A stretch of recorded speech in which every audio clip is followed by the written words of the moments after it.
সবাইকে আন্তরিক শুভেচ্ছা। আশা করি আপনারা সকলেই ভালো আছেন। আজকে প্রাথমিক, উচ্চ প্রাথমিক এবং নবম থেকে দ্বাদশ শ্রেণীর শিক্ষক নিয়োগ বিষয়ের বেশ কিছু গুরুত্বপূর্ণ তথ্য দিচ্ছি, তাই ভিডিওটি প্রথম থেকে শেষ পর্যন্ত ভালো করে শুনে বোঝার চেষ্টা করবেন।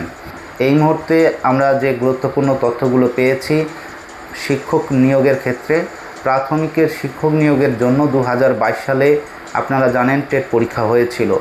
সেই 2022 সালের টেট পরীক্ষায় বহু সংখ্যক চাকরি প্রার্থী তারা পাশ করেছিলেন এবং দীর্ঘদিন যাবৎ বিভিন্ন ধরনের মামলাকে অতিক্রম করার পর ইতিমধ্যে 2025 সালে ইন্টারভিউ শুরু হয়েছিল তৎকালীন সময়ের সরকারের আমলে। তো ইতিমধ্যে সেই সরকারের পতন হয়েছে, নতুন সরকার এসেছে, আর পড়ে থাকা যে ইন্টারভিউ প্রক্রিয়া সেটা এখনও পর্যন্ত শুরু হয়নি। তো সেই শুরু হওয়ার বিষয়টা সম্পর্কে আমরা যতটুকু জানতে পারছি যে খুব দ্রুত 2022 সালের যে সমস্ত চাকরি প্রার্থী ইতিমধ্যে ইন্টারভিউ দিয়েছেন তো ভালোই, এখনও পর্যন্ত যারা ইন্টারভিউ দিতে পারেননি তাদের ইন্টারভিউ সম্ভবত খুব দ্রুত শুরু হতে পারে।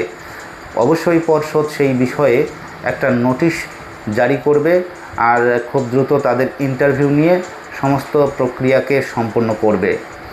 আর এই মুহূর্তে যে আরেকটি গুরুত্বপূর্ণ বিষয়, আপনারা জানেন 2014 সালের প্রাথমিকের শিক্ষক নিয়োগের ক্ষেত্রে যে টেটের উপর বহু মামলা হয়েছিল, তার সবথেকে গুরুত্বপূর্ণ একটি মামলা 6 নম্বরের মামলা। সেই 6 নম্বরের মামলার উপর ভিত্তি করে মহামান্য কলকাতা হাইকোর্ট অর্ডার দিয়েছিল যে সেই 6টি প্রশ্নের ভুলের জন্য সবাইকে 6 নম্বর দিয়ে রিপ্যানেল করা বা প্যানেল প্রকাশ করা।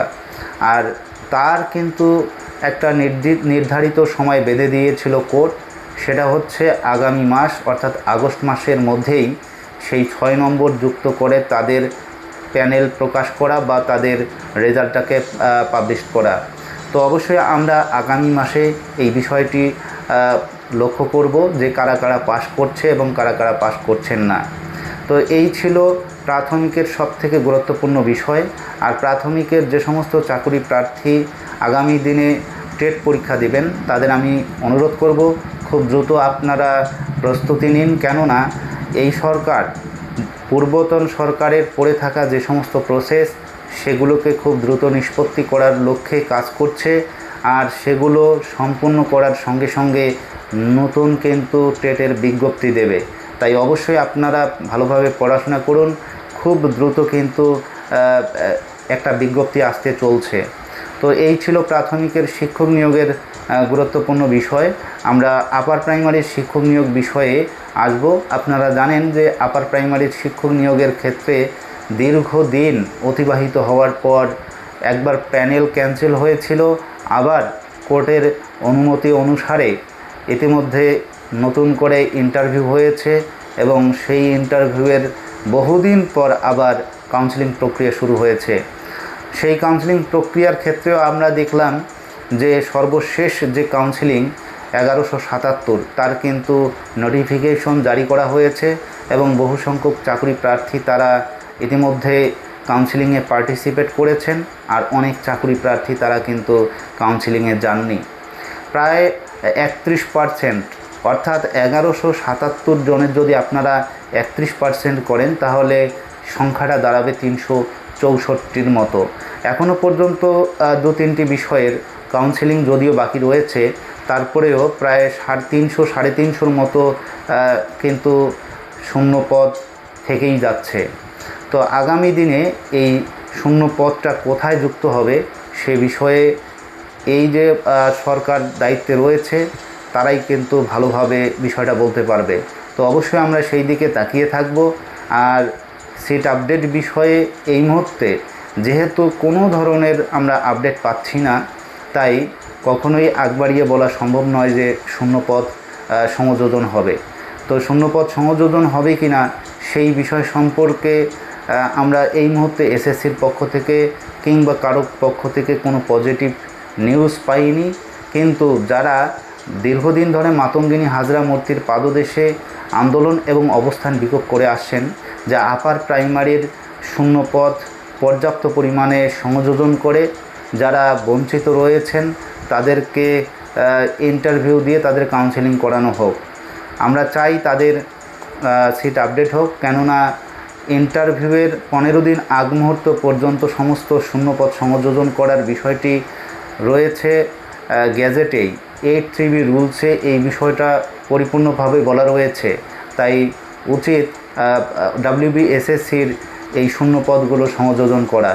তো উচ্চ প্রাথমিকের শিক্ষক নিয়োগের ক্ষেত্রে আরেকটি গুরুত্বপূর্ণ বিষয় 10% প্যারা টিচারদের জন্য যে পর্যাপ্ত পরিমাণে শূন্যপদ রয়েছে তার উপর ভিত্তি করে খুব দ্রুত সম্ভবত নোটিশ আসতে চলছে, তার উপর ভিত্তি করে তাদের কাউন্সেলিং পর্ব সম্পন্ন হবে।